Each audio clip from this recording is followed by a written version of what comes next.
2024 offered me the chance to explore the roller coasters of Texas, as I finally had a summer in my home Lone Star State, which allowed me to drive to all the smaller parks, as well as get multiple visits to Six Flags and SeaWorld. This was 2024. Least ridden coaster. For the most part, I try very hard to get extra laps on coasters when I visit parks, with a goal of at least 2 laps per coaster. So normally, only a few make this list of having only 1 lap, and both were coasters that I've ridden multiple times in previous years. Santa's Runaway Sleigh at Yesterland Farm. My first coaster to get only 1 lap for the year occurred in October. I had the option to ride again with a short wait, but hoped to come back with a lesser wait later in my short visit. This proved to be a bad choice as the ride broke down, and as good as Yesterland Farm is at getting the coasters back up and running, it seemed to be stuck in such a way that it would just take them a while to get it up and going again. And I did not wait around too long to see when they did, as I was going to Six Flags over Texas for Fright Fest that evening, and I knew that park would be packed. But this was the first coaster to ruin my streak of at least 2 laps on a coaster this year. Journey to Atlantis at SeaWorld Orlando. I did not prioritize this ride on my first day visiting the park, and went to Pipeline after my second lap on Penguin Trek during rope drop. This proved to be a mistake as the line for Journey to Atlantis was massive when I returned. Still, using Quick Queue, I got 1 lap and was waiting for a second before the ride broke down. And then I figured I'd head over to Fun Spot Kissimmee for the evening instead of waiting indefinitely to get my second lap. Most ridden coaster. This almost got crowded near the number 5 spot, but a few coasters pulled away in the final days of the year. Honorable mention: Runaway Mine Train, 26 laps. This new roller coaster for 2024 is incredibly easy to ride again and again and again, and with few other rides at Holly Springs Farms, that's exactly what I did. The park counts 1 time around the course as a lap, as they do stop the train and allow guests to get off if they so choose, and some will, as this coaster can beat the crud out of you with its strength. But most kiddie coasters do 2 laps, so I divide my actual count by 2 to place this at 13 laps for the year, and to compare this with other coasters more easily on this list. Especially in the second half of this year, there was some thought into gaming this list to try and keep my previous number 1 overall coaster, Hornet, on this list, and this is in part a rationalization to do just that. Honorable mention: Hornet, 14 laps.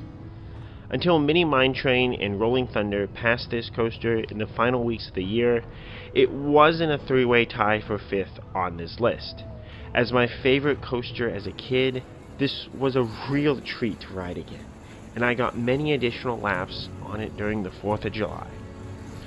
While at Wonderland, I was not focused on making this one of my most ridden coasters, and only rode it a few times on my Wednesday evening initial visit at the park. Still, this coaster holds a very special place in my heart, as I tried a little to game this list in the hopes of keeping it in the top 5. Number 5. Rolling Thunder, 16 laps. With many visits on my season pass to Big Rivers, this was likely to be near the top of this list. It did break down for a bit in June, which had me not ride it on one of my visits, and then broke down a couple times midday when I'd go back to try to ride it again on my way out of the park.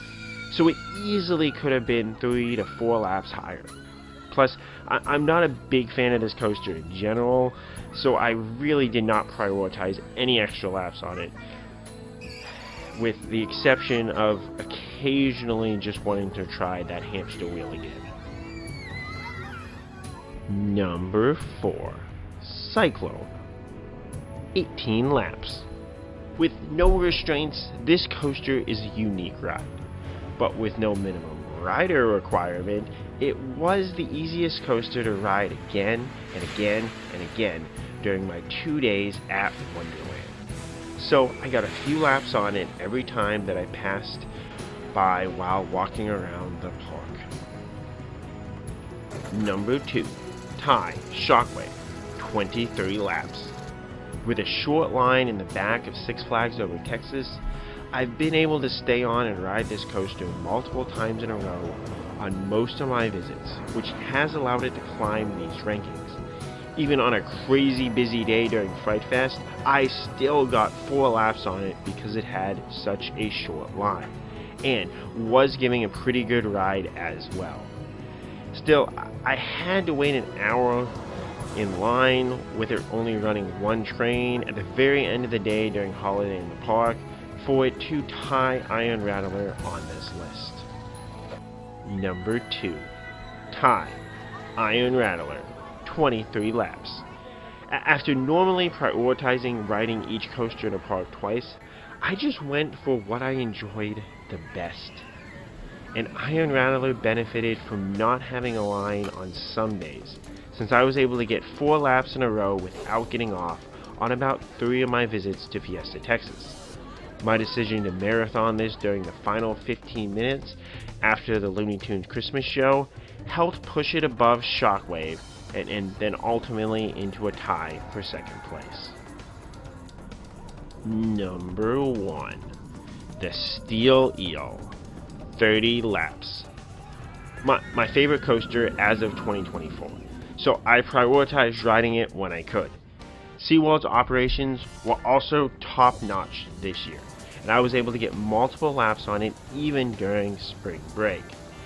It did close for high winds one night when I was hoping to marathon it for the final hour, but I got 8 laps after a delay due to a rainstorm on one of my summer visits. The rain had been threatening all day, and I was just glad that it held off long enough for me to ride Cliff Carver. While waiting, I watched Imagination, which strangely they made us all wait outside the Imagination building in the pouring rain until the rain died down before they let us in. Then I spent the last hour riding the Steel Eel. Normally they make you get off and go around after 2 consecutive rides, but the ride ops crews were just being really nice, and I powered through to truly marathon. I'm glad that I prioritized this coaster in 2024, as my most recent rides were significantly weaker as the train got new seats and seat belts that just are not as loose and worn with age as the previous seat belts were. Although safer and an important investment in this coaster, this did significantly reduce the airtime throughout the coaster as a whole, making it very likely to fall from my top overall coaster in the coming year. New credits 2024. 31. I mainly focused on completing Texas's credits, which amounted to a lot of traveling only to ride smaller kiddie coasters. So my new credits per park was pretty low. The largest new parks that I visited, for instance, were Frontier City in Oklahoma and Wonderland in Amarillo.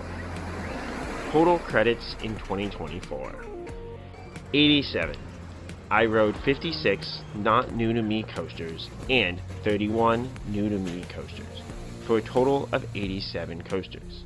Obviously, I would have liked to ride more, but there are only so many credits within driving distance of Houston, Texas, and I didn't want to take time off to go on an extra long road trip or fly to a larger park this year.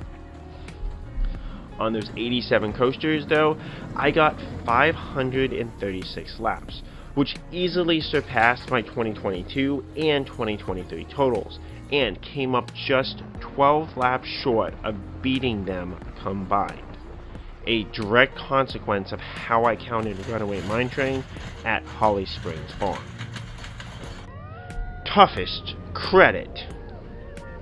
The Amarillo credits were an 8-hour drive, so that was not the easiest.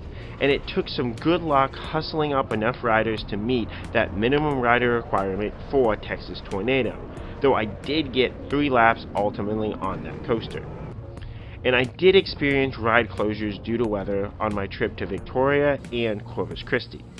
But the toughest coaster to ride for me was Kid Flash, as this coaster seems to be closed more than it has been open. It was closed over spring break, at least during the week when I went, and again on my return trip to Fiesta, Texas in July. But I was able to get on it in June, as it was open both weekdays I was at Fiesta, Texas. Most enjoyable credit. My laps on the Steel Eel showed me that it is just as good and competes with anything that I rode this year. But marathoning it at the end of the day did hurt my head just a bit with all of its positive G's.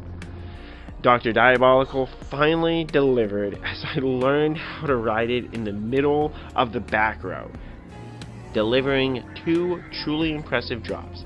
And similarly, riding the Iron Rattler in the 7th row has allowed me to enjoy its first drop as well. I still do prefer the Steel Eel, but I had some excellent rides on these other coasters that showed me they're not too far behind. And a few of those laps may have been better than any single ride that I had on the Steel Eel. I also want to give a shout out to Hornet again, though not my favorite coaster anymore. It was truly special to get back on what used to be my #1 all-time favorite coaster. Over Fright Fest, Judge Roy Scream also gave an incredible ride filled with great airtime. Just when I was starting to think that maybe I'd imagine its amazing though inconsistent airtime. Even riding it again on the same train in the same row gave me a significantly lesser experience, but it is very good to know that it is possible under the right conditions for Judge Roy Scream to ride like an elite coaster. Looking ahead, I plan to visit more coasters, with 3 potential trips in sight, though there's nothing certain other than that I already bought a Magic Spring season pass during Black Friday. If I drive, I would like to get the rest of the Oklahoma and Arkansas coasters, and with Silver Dollar City just sitting right there, it makes sense to try to add Missouri for a long road trip if possible. I would also like to get over to Virginia, to Busch Gardens Williamsburg, as well as King's Dominion and Six Flags America while I'm there, if I'm able to take some time off and fly to a park. Alternatively, my aunt lives just outside of Pensacola, so it would be nice to go visit her and pick up the various small coaster credits along the Gulf of Mexico. What are your coaster plans for 2025? What was your best coaster experience of 2024? Let me know, and as always, Cup Kun Krap.